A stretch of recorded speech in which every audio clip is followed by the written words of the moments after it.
अभी पिछले दिनों ही हमारे पास की एक दुकान पर जीएसटी के कुछ ऑफिसर्स आए और एक बड़ी पेनल्टी लगाकर चले गए क्योंकि दुकानदार के पास जीएसटी का रजिस्ट्रेशन नहीं था। दुकानदार को तो जीएसटी के बारे में पता ही नहीं था और ये भी नहीं पता था कि रजिस्ट्रेशन कब करवाना होता है। आप इस तरह की परेशानी से बच सके इसलिए आज इस वीडियो में हम लोग समझेंगे जीएसटी की सारी बेसिक जानकारियां कि जीएसटी का रजिस्ट्रेशन कब जरूरी होता है, कैसे होता है और क्या क्या डॉक्यूमेंट्स की जरूरत होती है। नमस्कार दोस्तों, स्वागत है आप सभी का। मैं हूं अभिषेक पटेल और आप देख रहे हैं हमारा यूट्यूब चैनल अभिषेक पटेल फाइनेंस। आज हम लोग जानेंगे सबसे पहले जीएसटी के बारे में कि जीएसटी क्या होता है। जीएसटी यानी गुड्स एंड सर्विस टैक्स एक ऐसा टैक्स जो पूरे इंडिया में एक समान लगता है और जीएसटी हर उस व्यक्ति के ऊपर लागू है जो किसी सामान को सेल करता है या फिर अपनी सर्विस को प्रोवाइड करता है। लेकिन इसका रजिस्ट्रेशन कब जरूरी होता है? अगर आप अपने गुड्स यानी कि सामान को बेच रहे हैं और आपका टर्नओवर 40 लाख रुपए से ज्यादा है या फिर आप अपनी सर्विस प्रोवाइड करते हैं और आपका टर्नओवर 20 लाख से ज्यादा है तब आपको जीएसटी का रजिस्ट्रेशन करवाना कंपलसरी होता है। इसके अलावा अगर आप अपने ई कॉमर्स प्लेटफॉर्म पर कोई सामान बेचते हैं जैसे कि अमेजॉन, फ्लिपकार्ट पर, तब भी आपको जीएसटी का रजिस्ट्रेशन लेना कंपलसरी होता है। इसके अलावा आप वॉलंटरी बेसिस पर भी जीएसटी का रजिस्ट्रेशन ले सकते हैं, जैसे कि आपको किसी बड़े सप्लायर के साथ काम करना है या फिर एजेंसी और डीलरशिप लेना हो या फिर आपको गवर्नमेंट टेंडर फिल करना हो, वहां भी आपको जीएसटी का रजिस्ट्रेशन होना जरूरी होता है। जीएसटी में रजिस्ट्रेशन के लिए आपको बहुत बेसिक डॉक्यूमेंट्स की जरूरत होती है, जैसे कि PAN card, Aadhaar card, mobile number, email ID और एक एड्रेस प्रूफ। एड्रेस प्रूफ के अंदर आप electricity bill, rent agreement, consent letter या फिर अपनी रजिस्ट्री, इनमें से कोई भी एक डॉक्यूमेंट लगा सकते हैं। इसके अलावा आपकी बैंक अकाउंट की डिटेल्स। बैंक अकाउंट की डिटेल्स के लिए आप अपना कैंसिल चेक या पासबुक का फोटो अपलोड कर सकते हैं। चलिए अब हम लोग रजिस्ट्रेशन की प्रोसेस समझ लेते हैं। सबसे पहले आपको जीएसटी के ऑफिशियल पोर्टल पर जाना है। वहां रजिस्टर नाउ के ऑप्शन पर आपको क्लिक करना है। अपने आपको टैक्स पेड सिलेक्ट करना है, अपना स्टेट और डिस्ट्रिक्ट आपको फिल करना है। जिसके बाद लीगल नेम में आपको अपने पैन कार्ड के ऊपर लिखा हुआ नाम एज इट इज वहां पर लिखना है। अपना मेल आईडी, अपना फोन नंबर वहां पर आपको फिल करना है। प्रोसीड करने के बाद में ओटीपी से वेरीफाई करना है।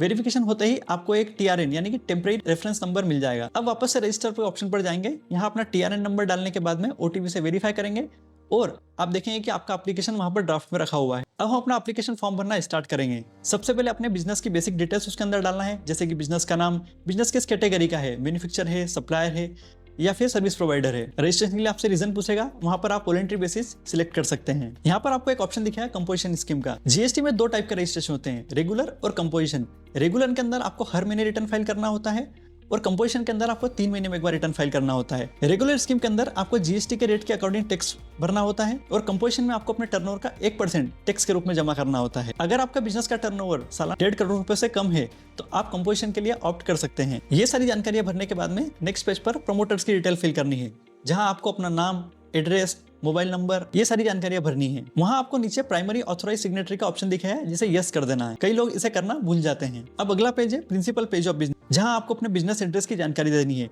पूरा एड्रेस लिखने के बाद में आपको एड्रेस प्रूफ पर एक डॉक्यूमेंट अपलोड करना होता है। एड्रेस में आपको डिस्ट्रिक्ट, सर्कल, रेंज, ये सारी डिटेल्स भी भरना होती है। अगर आपको अपनी रेंज नहीं पता है तो वहीं पर आपको लिंक मिल जाएगा, आप अपने एड्रेस का ज्यूरिसडिक्शन चेक कर सकते हैं। जिसके बाद अब आपको नेचर ऑफ बिजनेस सिलेक्ट करना है। आपका बिजनेस क्या है, उसके एचएसएन कोड क्या है। अगर आपको अपने बिजनेस के एचएसएन कोड नहीं पता है तो वहीं पर आप अपने बिजनेस के प्रोडक्ट या सर्विस को सर्च कर सकते हैं, एचएसएन कोड ऑटोमेटिकली आ जाएगा। इसके बाद अपने बैंक अकाउंट की जानकारी भरें।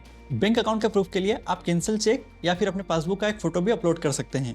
अगला प्रोसेस है स्टेट स्पेसिफिक डिटेल्स। ये कंपलसरी नहीं है, लेकिन अगर आपके पास में पहले से कोई रजिस्ट्रेशन है तो उसकी जानकारी आप यहाँ पर दे सकते हैं। इसके बाद आपको जाना है आधार ऑथेंटिकेशन के ऑप्शन पर और उसे यस पर क्लिक कर देना है। ये सारी जानकारियां भरने के बाद में आपको सेव पर क्लिक करना है और कंटिन्यू कर देना है। लास्ट स्टेप में आपको अपने मोबाइल ओटीपी से इसे वेरीफाई करना है। एप्लीकेशन वेरीफाई करते ही आपको एक एआरएन नंबर मिल जाएगा, इसे संभाल कर रखना है। ये सारी प्रोसेस कंप्लीट होने के बाद में आपको कुछ देर के लिए वेट करना है। कुछ समय के बाद आपके ईमेल पर एक आधार ऑथेंटिकेशन का मेल आ जाएगा, जिसके अंदर एक लिंक दिया जाएगा। लिंक पर क्लिक करने के बाद में आपको अपना आधार नंबर और ओटीपी से उसे वेरीफाई कर देना है। आधार ऑथेंटिकेशन करते ही आपका जीएसटी रजिस्ट्रेशन का एप्लीकेशन पूरी तरीके से कंप्लीट हो जाएगा। रजिस्ट्रेशन अप्रूव होने में 15 से 20 दिन का समय भी लग सकता है। तब तक आप अपने एआरएन नंबर का यूज करके स्टेटस को चेक कर सकते हैं। अगर आपका रजिस्ट्रेशन अप्रूव नहीं हो रहा है और अगर कोई भी क्वेरी आ रही है तो अपने नजदीकी जीएसटी ऑफिस में जाकर ऑफिसर से मिल सकते हैं। आपकी प्रॉब्लम सॉल्व हो जाएगी और आपका रजिस्ट्रेशन अप्रूव हो जाएगा। जीएसटी का रजिस्ट्रेशन करना बेहद आसान काम है। उसके साथ ही जीएसटी के बाकी काम जैसे कि रिटर्न फाइलिंग,